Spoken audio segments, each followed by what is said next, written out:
Hey, this is a video for 6.12, Wind Energy. So go ahead and check out the overview and set up your guided notes.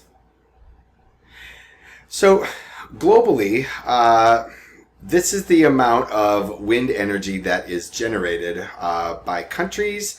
You'll notice that China and the United States are the global leaders, and we are also larger countries. But then we also have Germany, which is a very, much smaller country in Europe, followed by India and Spain. So you don't have to be a large country, and this is the amount of wind energy that they're generating. So I'll go into, more details about, output, but you should just understand that, like, China, United States, again, a lot of times with energy, we are global leaders because we have we're the biggest users of this energy as well. And again, this is taken from Our World in Data. So this is just an overview of where we have average wind speed, and this is at 80 meters. So around 250 feet in the air. Because that's how high these wind turbines are going to be. But in the center of the country, North Dakota all the way down to like Texas. So North Dakota, South Dakota, Kansas, Nebraska, Oklahoma, Texas are areas, Wyoming, are areas that you're going to have the best wind speed.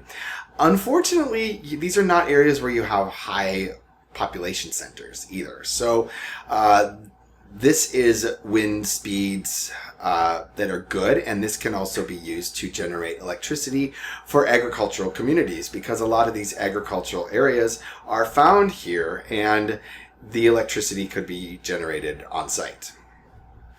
Now, the wind turbine, again, is going to work sort of like we basically just need to spin this turbine, and this one, you're spinning a gearbox. So these fans are moving around, and that's turning this gearbox, which is going to speed up the movement of this of the magnets in the generator. So just like you would have water or steam that's moving, spinning something around, here you're just going to have the wind that's spinning these giant blades, and this gearbox is making, because if you see them, they're not spinning all that fast, but these gears are helping it to rotate faster. Now it's rotating faster internally. Now you're taking kinetic energy from the movement of the wind, turning it into mechanical energy from the gearbox and electrical energy in the generator. And it is the fastest growing source of electricity. In 1996, there was only 10 gigawatts globally, and now we have 900 gigawatts, almost a terawatt of global capacity today. And 55%, and this is in 2022, Denmark got 55% of their electricity from wind energy.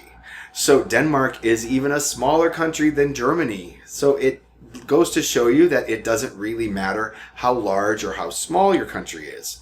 Now, what's going to matter is where these wind farms are. Now, this is an onshore wind farm. That means it's on land. And this is actually taken in Minnesota. This is just not really even a wind farm. A wind farm is going to have like hundreds, of these turbines. But this is there's a couple of turbines, and I think this is for electricity in local farming communities.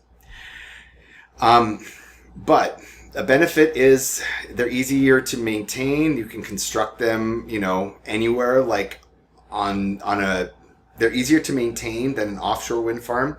An offshore wind farm is something in water.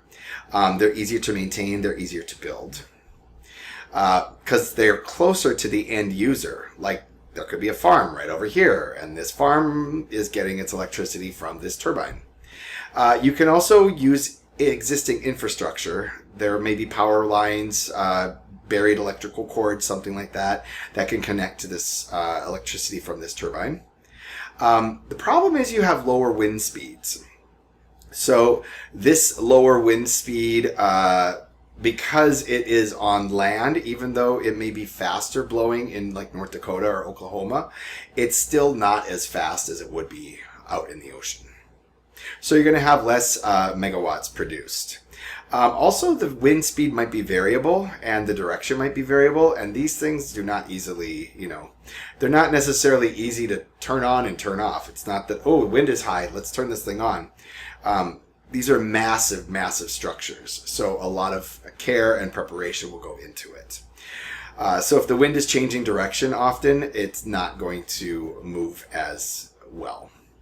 Another good thing, and I didn't mention this with the existing infrastructure, is you could literally have this on top of a farm, and you can have a farm, you can plant crops around it. Now, an offshore wind farm this is like maybe in the Gulf of Mexico. There's a lot of offshore wind farms out on the California coast, out off of the coast of the East Coast. There's a lot of wind farms as well. Now, this is better because it's going to be a faster wind speed, which means you're going to have more output.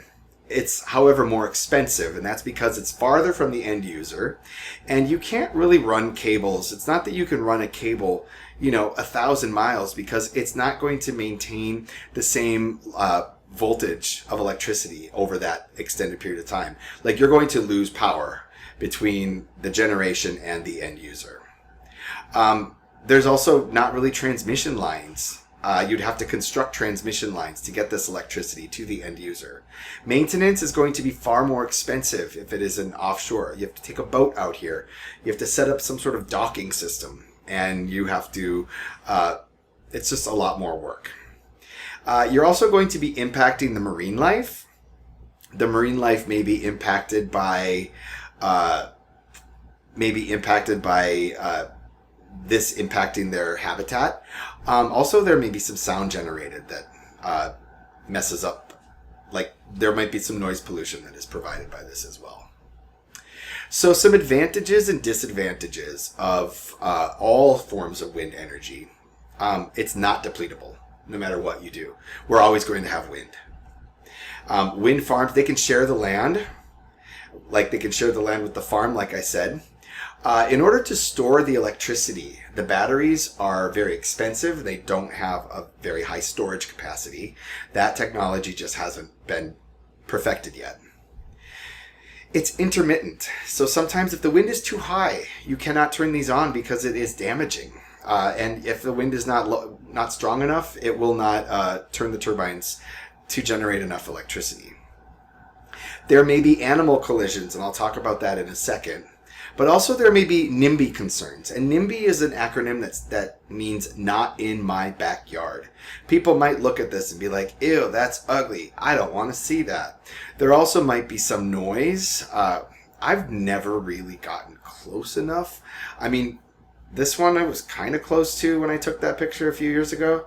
But I've never actually been to a wind farm to see if it's like, whoop, whoop, whoop, like what kind of sound it's making.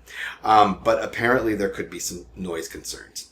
The other thing is these blades are expensive, and they also are not easily recyclable. And generally a lot of them are just going into landfills. So they're working on technology to better reuse these or repurpose them or recycle them. But we're not there yet. Now, I mentioned that there may be animal collisions. People that are against wind energy are saying that it's ugly and saying that it can kill birds. Well, if we look at anthropogenic sources of bird deaths, so avian means birds, you like my alliteration there, anthropogenic avian adversaries, the number one by far, so this is how many birds are killed in a year by human-caused inventions. Cats, so domestic cats, count for almost 3/4 of all bird deaths. Then you have buildings. Birds can't, the glass buildings in urban areas reflect the sunlight or reflect the sky. So birds don't know that they're flying into it. Boom, they hit the glass, they die. Cars. Birds get hit by cars. If you've seen pigeons on the street, that's also something. Also, birds can fly into power lines. So that's 1%. Now, you can't even see it, but there's a little animation. There's a little tiny little red squiggle. But you can't even see it because 0.007%. So of this over 3 billion bird deaths, only like 235,000 are caused by wind turbines. That's not a lot. So technically you would get points if you were asked something on an FRQ. You would get points if you said bird deaths.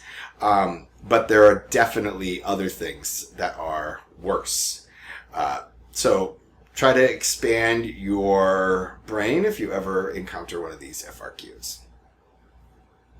Now we're going to respond to this check for understanding. And finally, I want you to describe an environmental impact of wind turbine use in power generation. I hope that this video was informative. I thank you for your attention, and I will see you soon.